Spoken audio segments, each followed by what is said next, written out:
Hello everybody, welcome to Crafty Soup. My name is Misty. Last week I dropped a very long video on lots of ways to use vellum. Today I'm going to go ahead and put a lot of those techniques into use on a layout. And in this video I have one additional technique that I did not cover in that previous video. So here I've got the start of a layout going on and all these pieces that I created as part of the video last week. So we're going to see how many of these pieces I can get on this layout. So taking a step back a little bit here, first thing you'll notice is I have a die cut that is backed with vellum, and I did that in the previous video. What I'm doing on screen now is creating a pocket for my journaling to go. Now I am using red accents on this layout, and you will see me change that later because the pattern paper that I'm using does have red in it. I thought I would highlight that color, and as I work later I realized that I don't like that.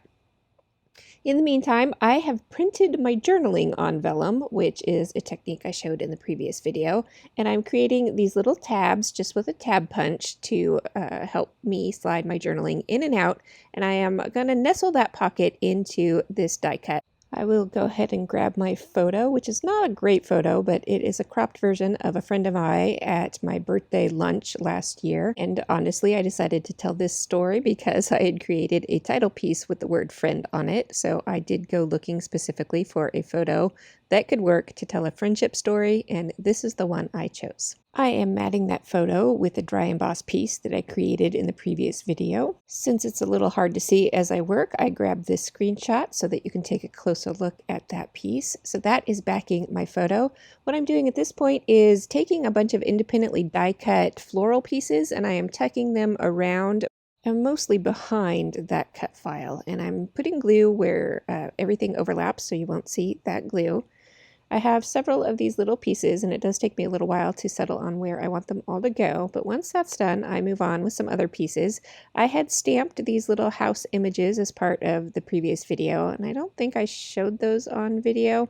And I also created this alcohol ink mixed media piece here, and I'm actually going to change that up a little bit, and we'll get to that in a minute. When I created my matte piece for this photo, I did cut it larger than the embossing folder, which created little edges that I thought I would keep on there as an additional texture to the matte, but I decided I wanted to trim those away because it wasn't quite fitting behind that cut file piece. So I got that trimmed and in place, and I start playing with other pieces to see what I want to use. I had stamped a whole bunch of flowers onto vellum, and I really was trying very hard to get these flowers on this layout. And you know, this is one of the places where I don't think the vellum technique is working very well. That flower image is just getting too lost with the pattern that is showing through it. Now, I could have probably fixed it by adding a second layer of vellum behind the flowers, but I didn't really think about that at the time, so I just move on to doing other things while I try to decide what to do with those flowers. I was going to use this mixed media piece as kind of a flag off to the right hand side of this photo, and it's ending up too large for the layout, and I start trimming it down and start shifting things around a little bit to see how I can get everything to fit. I'm trying not to hide that pocket too much because I want it to be visible so that people know to pull the journaling out of there. I am adding extra layers on top of that pocket, and that is the beauty of vellum because you can still see that the journaling is there, and it's kind of a curiosity-inducing mood when you can see it but not quite see it, so it encourages the reader to dive in a little bit farther by pulling out that tab to see what's going on back there.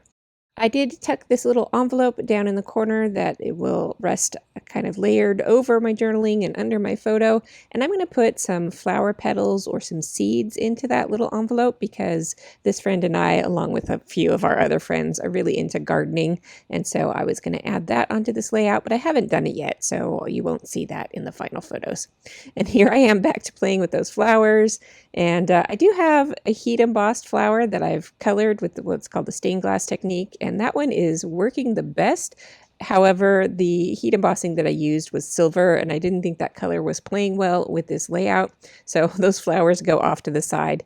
And here I am at that point where I decide that I don't like the boldness of the red that's happening because that background pattern paper really has, even though there's red in it, it really has a softer feeling overall to it than what that red is doing on this layout. And since I'm changing out the red in other areas, I need to change out the red that is in my mixed media piece. So I grab my alcohol inks and I go ahead and create one with more pinks to it instead of red. With that done and dry, I decided the best way to use that piece was to create a little banner out of it, and I do trim it down a little bit, and that leaves me an extra little piece that I can help spread that color around to another area of the layout. Right now I've just set it aside, but here you'll see me. I will tuck that under this envelope and create another little flag banner with it, and that helps flow that color around the layout. Now I should have added a third piece around my title to create a nice visual triangle, but I didn't have enough material to do that. So maybe I'll go back and add that later, but for now I'm moving on. Now I'm back to playing with those flowers again, and no, they're not working. So here's where I realize I have another technique in my toolbox. I grab a scrap of vellum and I'm just using the edge of my marker to swipe it across the vellum, and because it dries a little bit slowly, that will prevent any streaking from markers. So this is a really nice technique on this vellum, and I can color the vellum any color I want using my markers.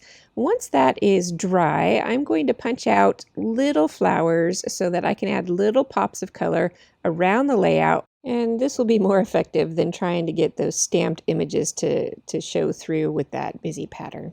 And then adding some gem floral centers will help those little flowers stand out even more, and you will see them better in the close-up photos. But here is a quick overview of this layout. Now I didn't get 100% of my vellum techniques on here, that would just be too much, but I did get quite a few on here. And so I hope this gives you ideas about how you can use vellum to create beautiful projects using some really fun techniques. So that's it for this time. If you got something useful out of this video, I really would appreciate a thumbs up because that does help my channel. And if you have ideas about how you like to use vellum, please drop me a comment below. I do love to hear from you. Later this week, I will be back with the SCT Sampler Kit unboxing and project, so I hope you join me then. Until then, have an artful day.